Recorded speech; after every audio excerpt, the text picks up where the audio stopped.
las funciones. Como ya lo he dicho, no habían escuchado, este es en base a un principio físico que bien conocido, que es el de acción y reacción.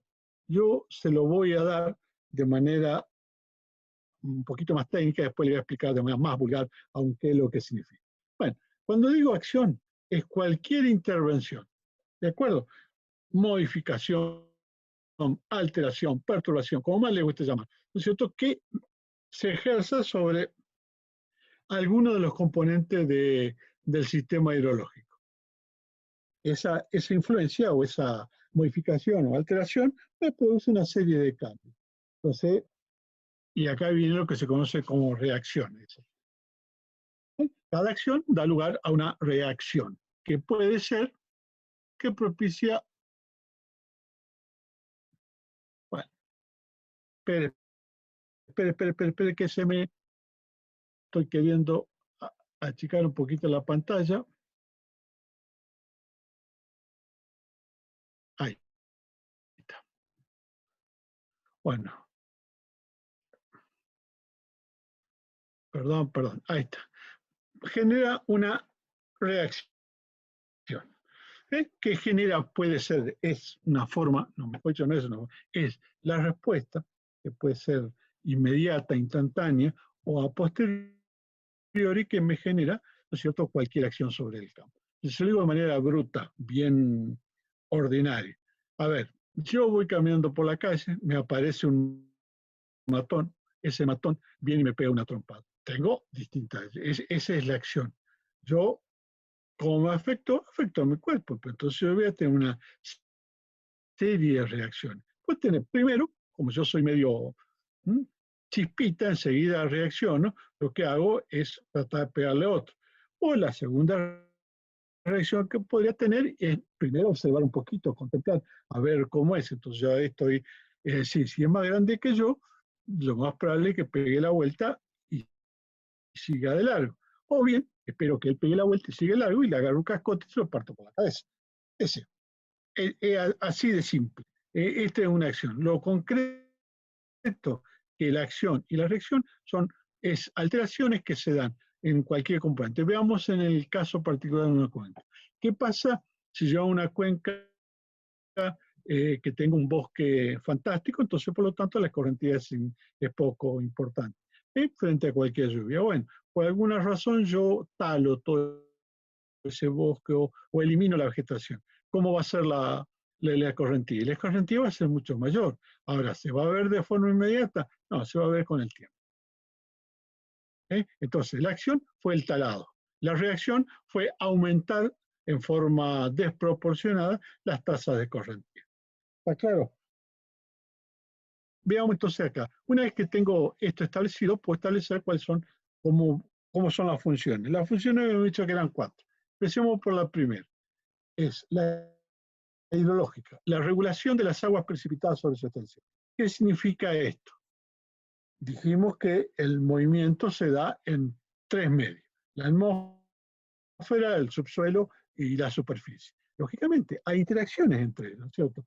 Pero fundamentalmente, la superficie de la cuenca o la extensión de la cuenca capta el agua de lluvia y la redistribuye entre la superficie y la parte superior de la corteza.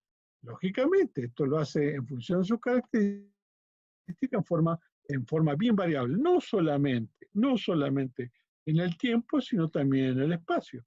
Entonces, ¿cómo se da esta circunstancia? ¿Y cómo actúa? ¿De qué manera se redistribuye esta lluvia o esta precipitación que cayó sobre la cuenca?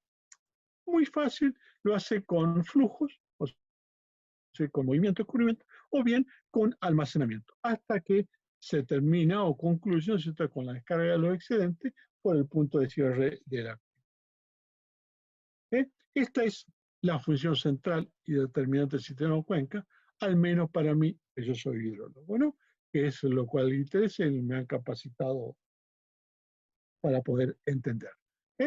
Ahora, otra cosa, los sistemas hidrológicos son de por sí ecosistemas naturales, porque y en él no simplemente interactúa el clima con los factores, con los aspectos inorgánicos del paisaje, sino que también dentro de ese espacio geográfico existe una cantidad de comunidades de plantas, animales y microorganismos. Entonces, esto le confiere toda una característica, ¿no es cierto?, al espacio geográfico llamado cuenca. ¿Y en qué se traduce? Y se traduce en nuevas funciones. Las dos nuevas funciones que ya las habíamos nombrado es la ambiental y la ecológica. Y la ambiental es la que contribuye a conservar la biodiversidad, contiene la integridad, mantiene la integridad de los suelos y mitiga los efectos de inundación, captura el dióxido de carbono, alberga bancos de germoplasma, regulan la descarga hídrica y los ciclos biogeoquímicos. Como les dije, acá nombré una cantidad impresionante de cosas. Veamos cómo responde. ¿Qué significa captura el dióxido de carbono? Porque eso es importante en las cuencas del Pidemonte. Las cuencas del Pidemonte son, o la vegetación de las cuencas del Pidemonte. ¿Por qué? Porque hacia abajo, aguas abajo, tenemos una gran ciudad. Esta ciudad produce una cantidad de elementos contaminantes, como es el humo de los automóviles, fábricas, etcétera, etcétera. Entonces, ¿qué pasa con estos contaminantes? Los contaminantes generan aire caliente. Este aire caliente asciende y por una serie de corrientes, ¿no es cierto?, son desplazadas hacia el oeste. ¿Sí? En el oeste, ¿qué se encuentran? Se encuentran con la montaña y esa montaña tiene una cierta captura vegetal. Y si esa vegetación, ¿qué es lo que hace? Captura parte del dióxido de carbono y lo incorpora a su organismo, del organismo de las plantas. Entonces, está actuando como una especie de sumidero, ¿no es cierto?, de dióxido de carbono, que es lo que me interesa. Por otro lado, ¿qué pasa si yo regulo la descarga hídrica? Acá un ejemplo. Bueno, es decir, la vegetación presente en la cuenca hace que cuando se produce un escurrimiento, ¿no es cierto?, cuando se produce una lluvia, perdón, los escurrimientos no sean tan violentos, sino que sean un poquito más controlados. ¿Por qué? Porque la vegetación en parte retiene, y si retiene, ayuda a infiltrar. Y si ayuda a infiltrar, retarda la escorrentía y por lo tanto no llega de forma tan concentrada a la salida de la misma. ¿Sí? Y la otra, estos son algunos de lo que es la función ambiental propiamente dicha. Y la otra sería la función ecológica. ¿Cuál es la función ecológica? De proveer primero el espacio para completar las distintas fases del ciclo biológico. La fase del ciclo biológico, ¿cuál es? Precipitación, evaporación, transpiración, infiltración, escorrentía, todo eso. Y por otro lado, es el hábitat de flora y fauna, ¿no es cierto? Lo cual hay una cantidad enorme de interacciones entre los componentes estructurales. ¿Cuáles son los componentes estructurales? Todos los caminos en los cuales recorre el agua, que puede ser la superficie de la corteza, un cauce, ¿sí? Esos serían los distintos elementos. Bueno, pero tenemos la cuenca. Ya dijimos que ese espacio geográfico le llamamos cuenca, ¿cierto? Ya había dejado de ser simplemente un espacio geográfico para ser un ecosistema. Pero también dentro de ese ecosistema viven seres humanos. Y estos seres humanos realizan una cantidad de actividades que van desde lo económico y no simplemente están de manera aislada, sino que están distribuidos. Hay una cierta distribuido y con una cierta, un cierto orden, una cierta organización, ¿no es cierto? Desde el punto de vista político y social. Ahora bien, entonces, este espacio va adquiriendo otro tipo de características. Y las características que son, ¿no es cierto?, ya se denomina territorio. Síntesis. Espacio geográfico, ecosistema, y ahora vamos a llamar qué es el territorio. ¿Y a qué llamamos territorio? Bueno, es un espacio delimitado por variables físicas y culturales que se llevan a cabo en la cual se llevan a cabo distintas actividades que pueden ser tal sujetas a ordenamientos y regulación. Por ejemplo, ¿cuáles serían las variables físicas? Una cordillera, un río. ¿Cuáles serían algunas variables de carácter institucional que me limiten el territorio? Los límites interprovinciales. ¿O cuáles pueden ser los culturales? Hay muchos límites culturales. Esto caracteriza un poquito más a la región, la cual tienen probablemente un único descendiente o proviene de algún determinado. En ese lugar se asientan los humanos, y los humanos, todos los ciudadanos, están sujetos a ciertas ordenaciones y regulaciones. Yo quiero vivir en una sociedad, esta sociedad, si no tiene ordenaciones o regulaciones, sería un caos. Entonces, por supuesto que alguien puede escapar a ello. Pero el hecho que escape no significa que no exista. Entonces, hay dos formas de definir un territorio. Desde el punto de vista geográfico, por las características físicas predominantes. El árido mendocino, el centro-oeste argentino, o por una estructura política administrativa. Y desde el punto de vista histórico, ¿no es cierto?, dado que en ese lugar se producieron una serie de fenómenos de tipo social y culturales muy específicos. Nosotros llamamos a Mendoza y San Juan las provincias cuyanas, o Cuyo. Ese sería nuestro territorio, Cuyo, ¿sí? Ahora, si yo lo veo desde el punto de vista geográfico, Cuyo, San Juan y Mendoza tienen límites perfectamente definidos. Si lo veo desde el punto de vista climático, estamos hablando del área o provincia perteneciente a la diagonal área sudamericana. En fin, hay distintas formas. Lo único que sé es un espacio donde los humanos o la sociedad realiza todas sus actividades y lógicamente está sujeto a una serie de normas. Entonces, de esta manera, entonces ya habrá mi definición de cuenca varía un poquito, no mucho, ¿no? Es a la superficie o territorio de aguas arriba a un punto de cierre o salida preestablecido, que es drenado por una red de avenamiento. En ella, las aguas se distribuyen en proporción y proceso variable y se encuentran en permanente movimiento entre los tres medios, tal cual como lo habíamos dicho anteriormente. ¿Qué es lo que le cambiamos?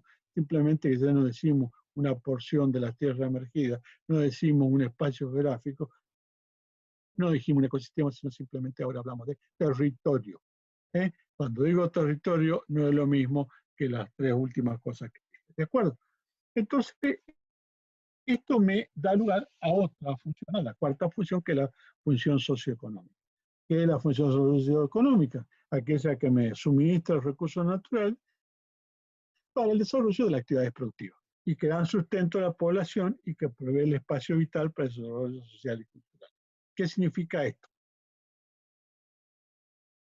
Primero es el espacio, es el lugar vital donde vive la sociedad. De ese lugar yo puedo extraer una serie de elementos o proveerme de elementos para mi subsistencia. También, no simplemente para mi subsistencia, sino para mi desarrollo. ¿Sí? Entonces, el espacio geográfico de la cuenca o territorio es a su vez, cuidado, al tener población, ese espacio geográfico constituye un soporte de actividades. ¿Sí? En él se localizan todas las actividades que realiza el ser humano. No, se localizan actividades. Entonces, lo que tengo que ver si es posible y si es sustentable, si la capacidad de carga de ese espacio geográfico es la adecuada o la apropiada para esas circunstancias. También es la fuente de recursos naturales, ¿sí? O el uso de los recursos ambientales.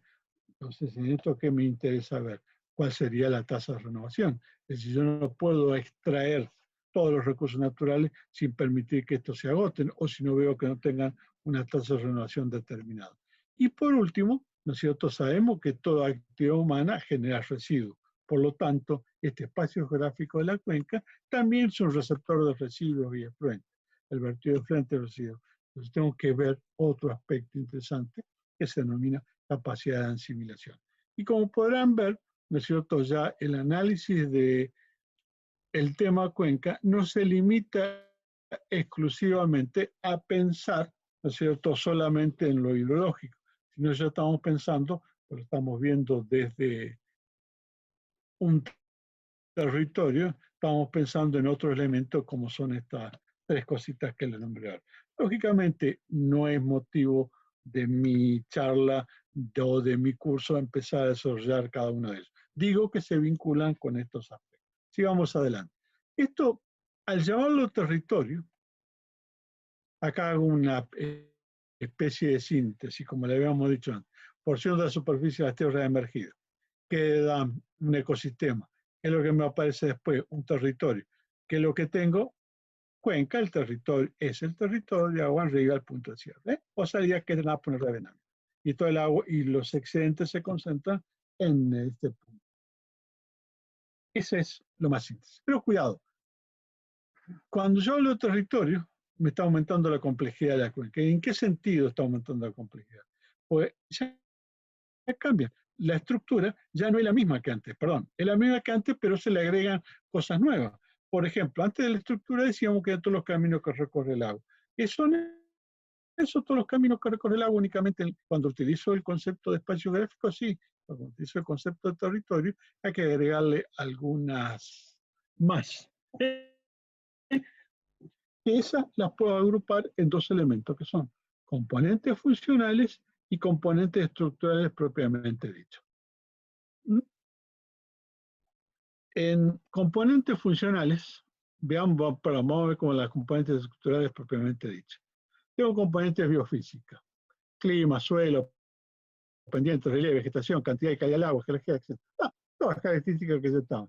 Esa no he agregado nada nuevo. Pero no se olviden que tengo componentes estructurales socioeconómicos. Acá ya tengo población. Entonces, yo en la población debo tomar en cuenta algunos aspectos como, primero, cantidad. ¿Cuáles son sus capacidades? ¿Cuáles son las tecnologías disponibles? ¿Cuáles son las estructuras de poder? O sea, ¿cómo se organiza esa sociedad? ¿Cuáles son los conflictos que aparecen en esa sociedad? ¿Cuáles son las normas e instituciones existentes? ¿Por qué? Pues son todos elementos que me dicen cómo va a actuar sobre este espacio geográfico que se llama la cuenca. Entonces me van a generar una cantidad de acciones que va a provocar, desde el punto de vista hidrológico, una cierta cantidad de reacciones, que pueden ser incluso mucho más graves que lo que la acción misma sea. ¿Sí?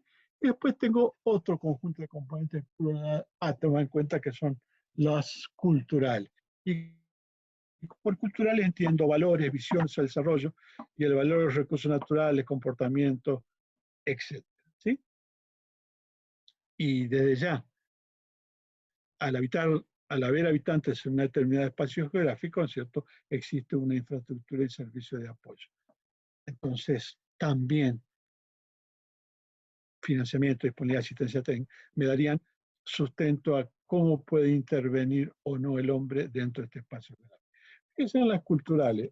Hay valores, lo cual es importante tomar en cuenta.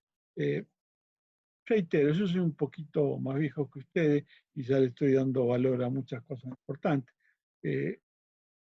No sé si le he dicho, yo soy entrerriano, yo nací a la orilla de un gran río como es el río Paraná, y para mí tiene un valor extremadamente significativo, ¿no es cierto?, cada vez que voy a Paraná, al pueblo donde yo nací, ¿no es cierto?, que por suerte lo hago medianamente seguido, al menos una vez por año, ¿cierto?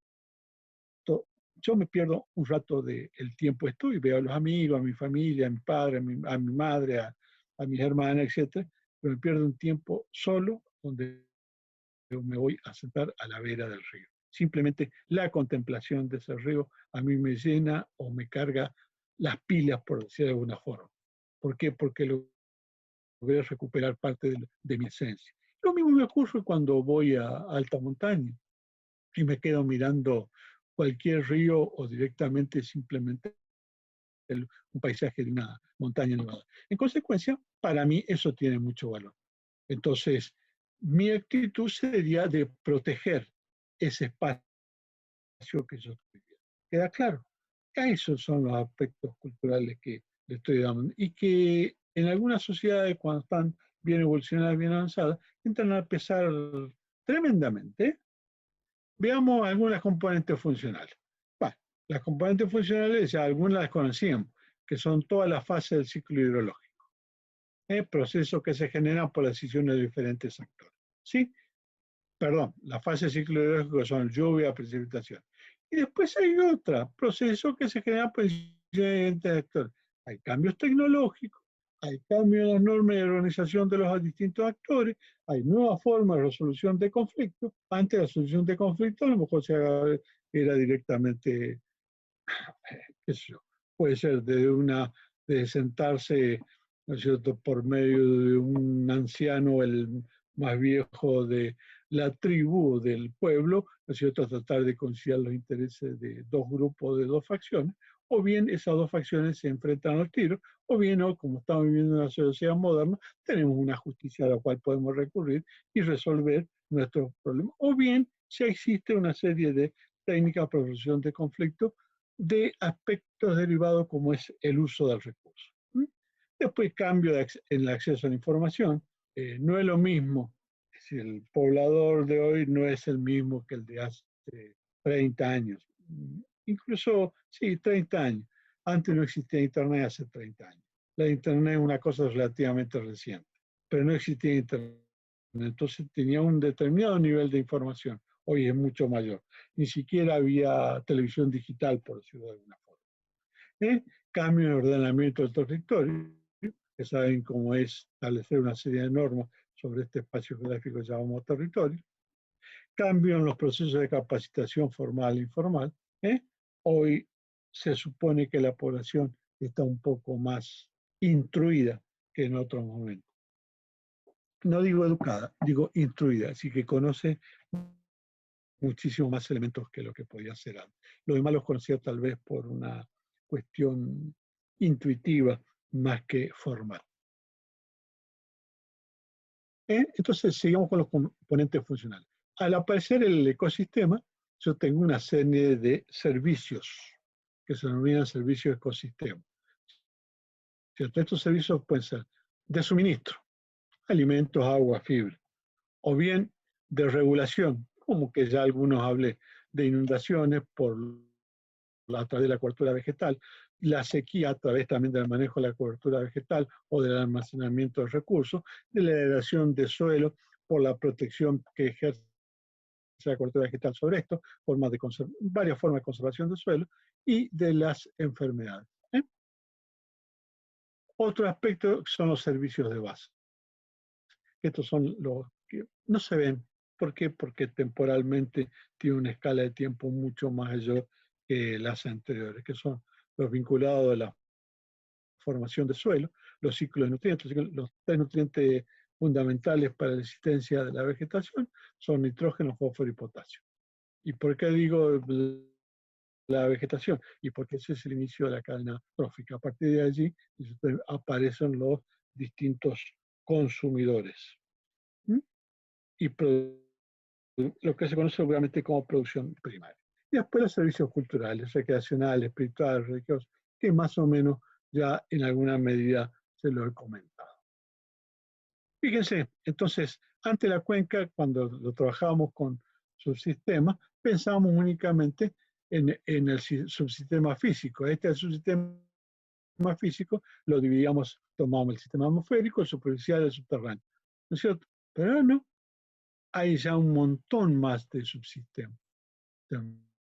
El sistema biológico, el social, el económico, el político, el institucional, el cultural, el sistema legal, el tecnológico, el productivo, etc.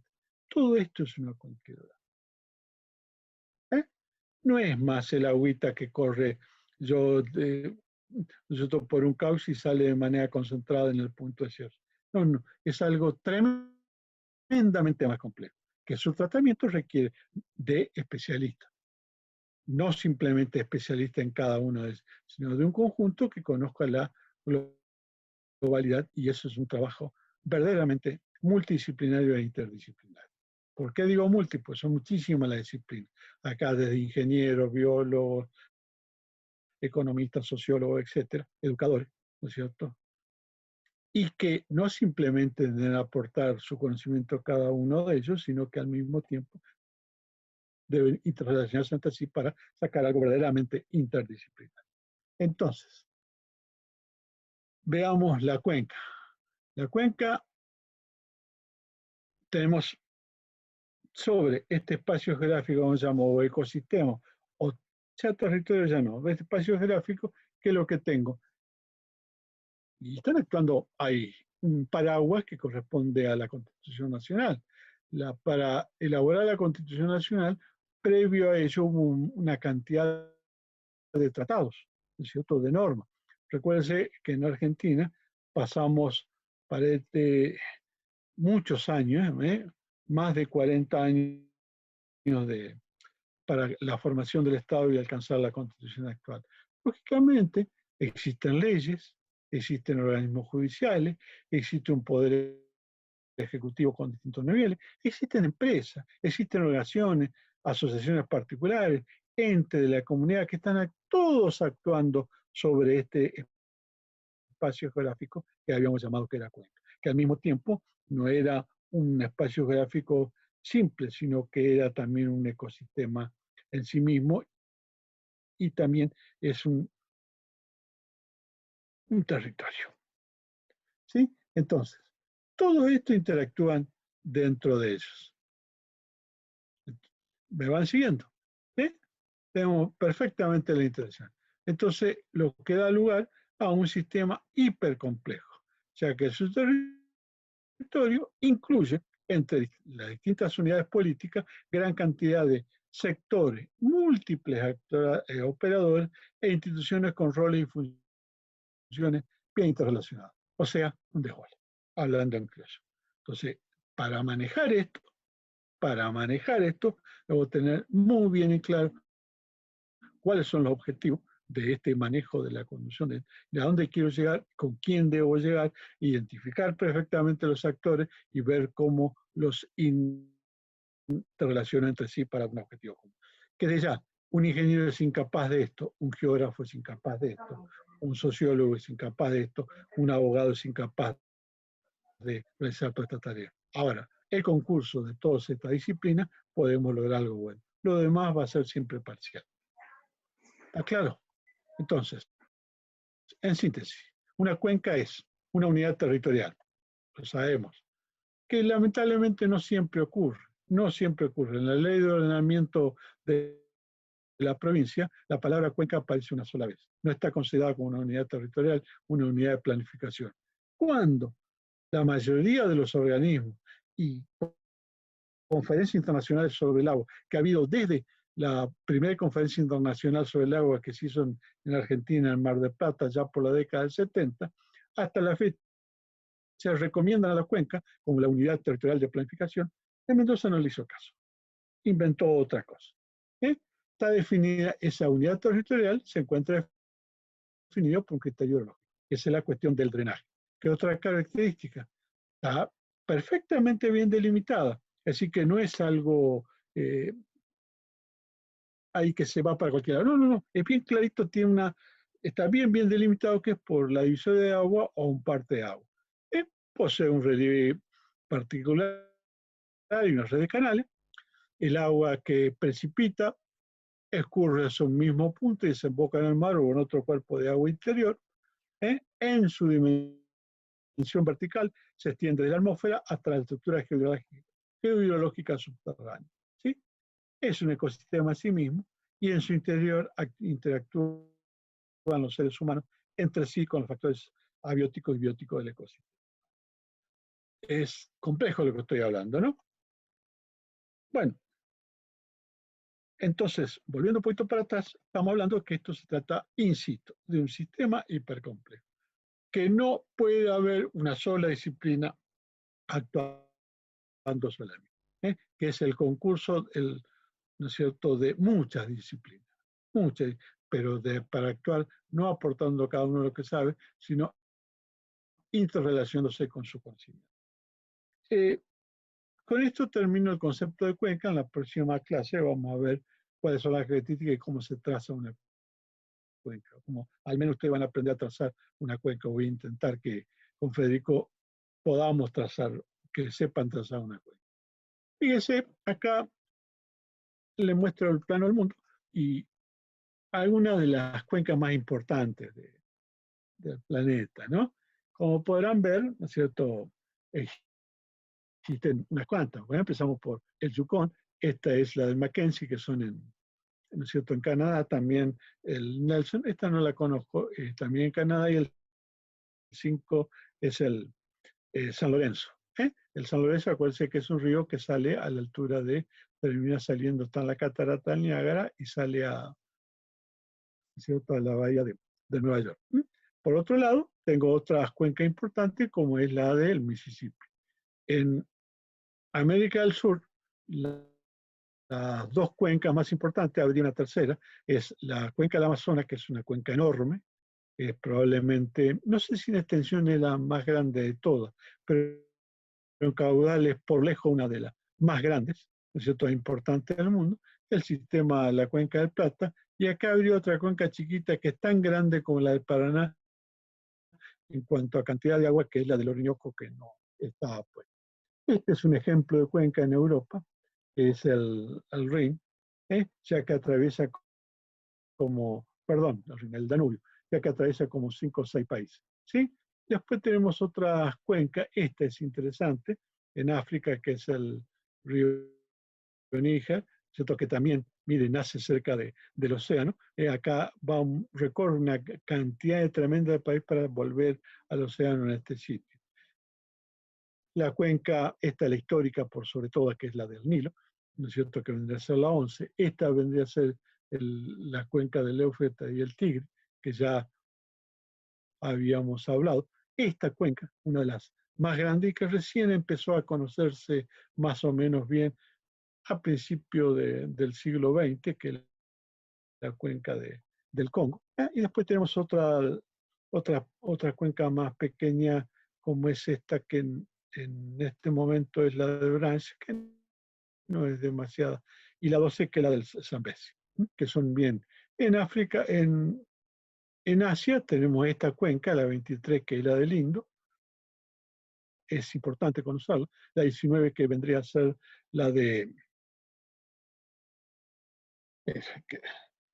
la del Ganges, lógicamente, y al ladito está la Brahmaputra. Estas nacen en el Himalaya y tiene una especie, se la ve chiquita en superficie, pero tiene una enorme cantidad de agua. Y después estas grandes cuencas de la Siberia rusa, ¿no? Y acá está la cuenca del Yangtze, el Amur, no, el Amur, perdón, es esta, el Yangtze, es la 20. Y esta es la 22. Probablemente hoy, al 1A, la recuerden porque es más o menos acá toda la localidad donde comenzó supuestamente el coronavirus.